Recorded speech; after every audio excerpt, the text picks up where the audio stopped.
Well, we are as busy as we possibly can be and seemingly getting busier, as you know. So how do we juggle everything and remain productive at the same time? Pamela Rose is a certified life coach, and she joins us today with some answers. Welcome.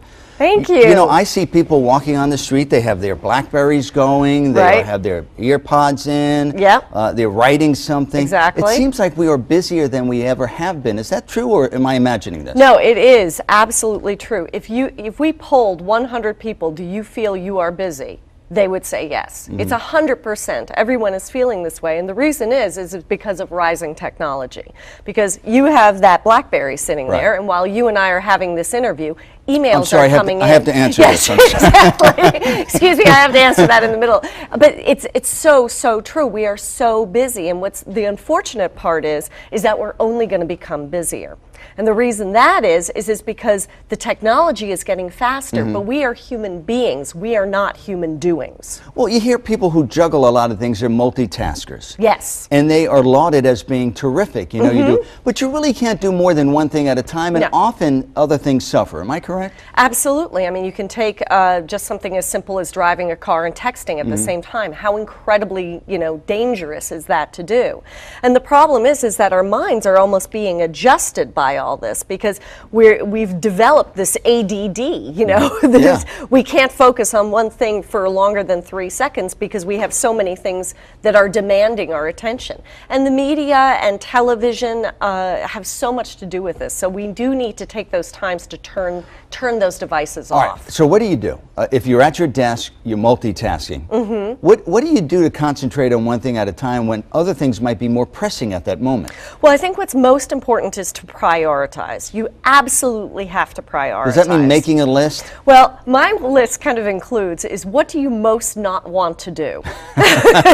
So if I most do not want to answer this particular email because I have to break some news that I really don't want to break, the best thing to do is do that first.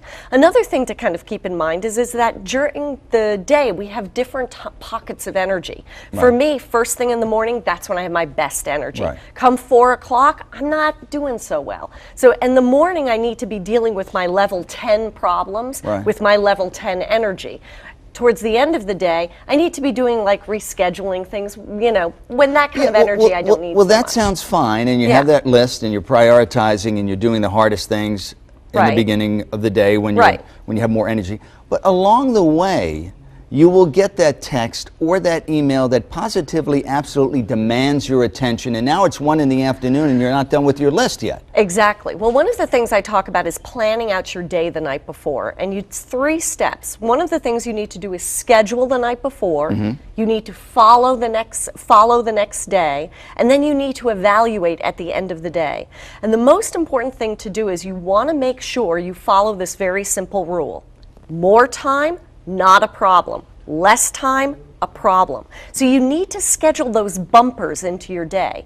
People tell me all the time that, oh, I schedule out my day the night before, but what they don't do is schedule out the bumpers because those kind of emails and texts and phone calls that you just spoke about are going to come in. So do you take 5 minutes to just maybe meditate, stretch? Do you take a half hour to have lunch and make sure you eat lunch at that time? If it's scheduled.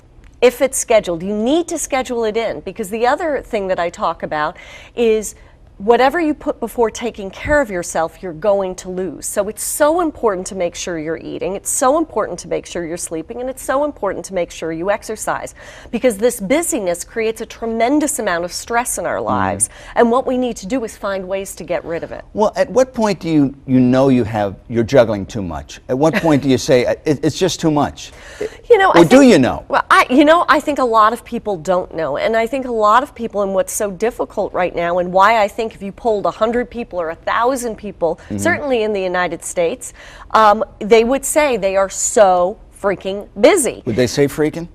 I don't know if they'd say freaking. They might say something a little more expletive. Okay.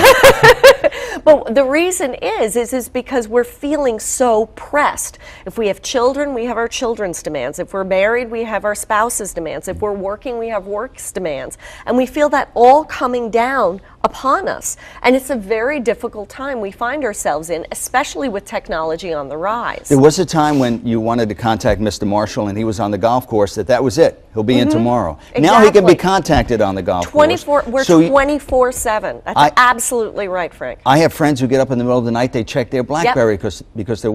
Is there ever a time where you just have to shut down and say, that's it? The rest of the day or for this hour, I'm not answering. Absolutely. Can you do that comfortably, though? Well, I think you can. If you know that an emergency telephone call might come in, let's say there's a sick relative or something like that, I can understand you want to turn, your BlackBerry or your iPhone off.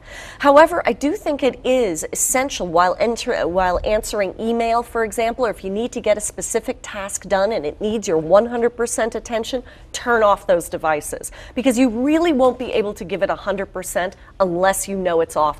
And you know you will be getting back to it in an hour. All right, we have 30 seconds. What can we do today? One thing to make our day less frazzled. Okay, one of the things is breathe.